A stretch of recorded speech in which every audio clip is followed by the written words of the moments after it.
December 16 വിശുദ്ധ Adelaide.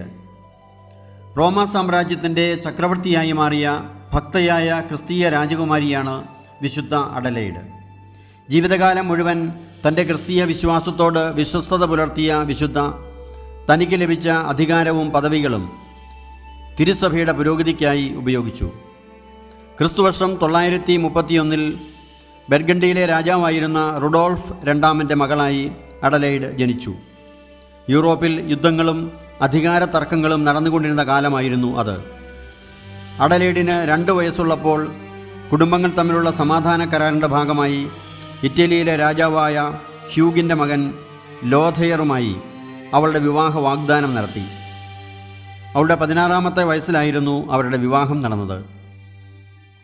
ലോഥയർ ഇറ്റലിയുടെ രാജാവായ ഉടനെ അധികാരമോഹിയും ശക്തനുമായിരുന്ന ബെറങ്കാരിയൂസ് പ്രഭു രാജാവിനെ തൻ്റെ കീഴിലാക്കി.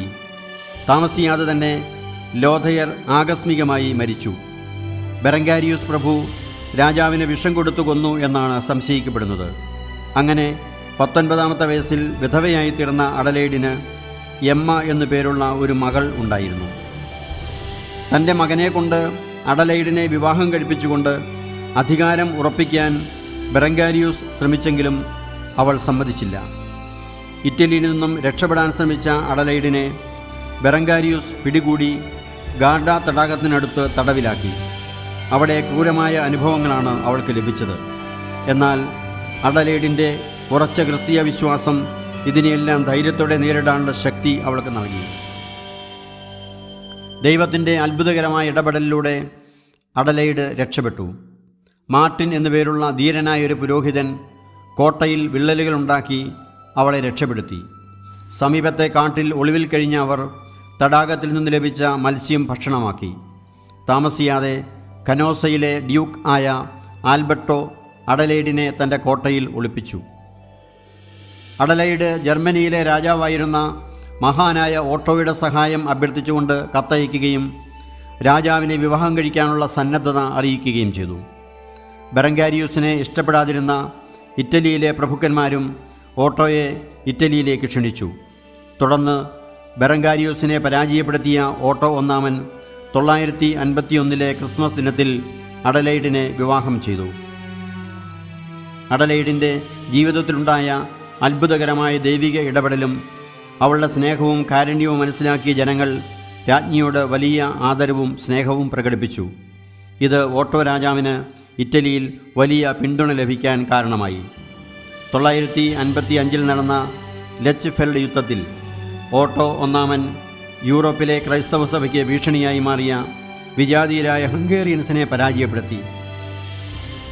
ക്രൈസ്തവരുടെ സംരക്ഷകനായി മാറിയ ഓട്ടോ ഒന്നാമനെ 962 ജോൺ 12 പാപ്പ റോമൻ ചക്രവർത്തിയായും അഡലൈഡിനെ ചക്രവർത്തിയായും കിരീടം ധരിപ്പിച്ചു. ഓട്ടോ ഒന്നാമൻ്റെയും അഡലൈഡിൻ്റെയും സന്തോഷകരമായ കുടുംബജീവിതത്തിലുണ്ടായ 5 മക്കളിൽ ഒരാൾ ഓട്ടോ രണ്ടാമൻ എന്ന പേരിൽ റോമൻ ചക്രവർത്തിയായി. ജർമ്മനിയിലും ഇറ്റലിയിലും അഡലൈഡ് ചക്രവർത്തിനി വളരെയേറെ ആദരിക്കപ്പെട്ടു. നിരവധി ദേവാലയങ്ങളും സന്യാസാശ്രമങ്ങളും നിർമ്മിച്ചുകൊണ്ടും ഉപവിപ്രവർത്തനങ്ങൾ ചെയ്തുകൊണ്ടുമുള്ള വളരെ ലളിതമായൊരു ജീവിതമായിരുന്നു അഡലൈഡിൻ്റേത്. 973 മഹാനായ ഓട്ടോ രാജാവ് മരിച്ചതോടെ അവരുടെ മകൻ ഓട്ടോ രണ്ടാമൻ രാജാവായി. ബൈസന്റിയൻ രാജകുടുംബത്തിൽ നിന്ന് വന്ന തെയോഫാനോ ആയിരുന്നു ഓട്ടോ രണ്ടാമൻ്റെ ഭാര്യ. തെയോഫാന അഡലൈഡിനെ എതിർക്കുകയും രാജാവിനെ അവൾക്കെതിരെ തിരിക്കുകയും ചെയ്തു. പാവങ്ങളോടും സഭയോടും അഡലൈഡിനുണ്ടായിരുന്ന ഔദാര്യ മനോഭാവമായിരുന്നു എതിർപ്പിനുള്ള ഒരു കാരണം. ദുഃഖിതയായ അഡലൈഡ് കൊട്ടാരം വിട്ട് ഇറ്റലിയിലെ പാവിയ എന്ന സ്ഥലത്ത് പോയി താമസിച്ചു. ക്ലൂണിയിലെ മഠാധിപതിയായിരുന്ന മജോലൂസിൻ്റെ മധ്യസ്ഥതയിൽ ഓട്ടോ രാജാവും അഡലൈഡും തമ്മിൽ രമ്യപ്പെടുകയും രാജാവ് അമ്മയുടെ മുമ്പിൽ മുട്ടുകുത്തി ക്ഷമയാചിക്കുകയും ചെയ്തു. തുടർന്ന് അഡലൈഡ് 983 ഇറ്റലിയിൽ രാജാവിൻ്റെ വൈസ്രോയിയായി നിയമിക്കപ്പെട്ടു. എന്നാൽ ആ വർഷം തന്നെ ഓട്ടോ രണ്ടാമൻ ചെറുപ്രായത്തിൽ തന്നെ മരിച്ചതോടെ വീണ്ടും പ്രശ്നങ്ങളുണ്ടായി. 3 വയസ്സുള്ള മകൻ ഓട്ടോ മൂന്നാമൻ എന്ന പേരിൽ രാജാവാവുകയും അമ്മയായ തെയോഫാനോ റീജൻ്റായി ഭരണം ഏറ്റെടുക്കുകയും ചെയ്തു. തെയോഫാനയുമായുള്ള ഭിന്നത രൂക്ഷമായതിനെ തുടർന്ന് അഡലെയ്ഡ് ഭരണത്തിൽ നിന്ന് വിട്ടുനിൽക്കാൻ നിർബന്ധിതയായി. എന്നാൽ 7 വർഷങ്ങൾക്ക് ശേഷം തെയോഫാനോ പെട്ടെന്ന് മരിച്ചതോടെ അഡലെയ്ഡ് വീണ്ടും റോമാ സാമ്രാജ്യത്തിൻ്റെ ഭരണാധികാരിയായി. ജ്ഞാനം കൊണ്ട് നിറഞ്ഞ് ഭരണം നടത്തിയ അഡലെയ്ഡ് തന്നോട് ശത്രുത പുലർത്തിയവർക്ക് എതിരായി യാതൊരു പ്രതികാര നടപടിയും എടുത്തില്ല. പ്രാർത്ഥന കൊണ്ട് നിറഞ്ഞ രാജകൊട്ടാരം ഒരു സന്യാസാശ്രമം പോലെയായി. തിരുസഭയുടെ പ്രവർത്തനങ്ങൾക്ക് എല്ലാ പിന്തുണയും നൽകിയ രാജ്ഞി വിജാതീയരുടെ മാനസാന്തരത്തിനായി പ്രവർത്തിക്കുകയും ചെയ്തു.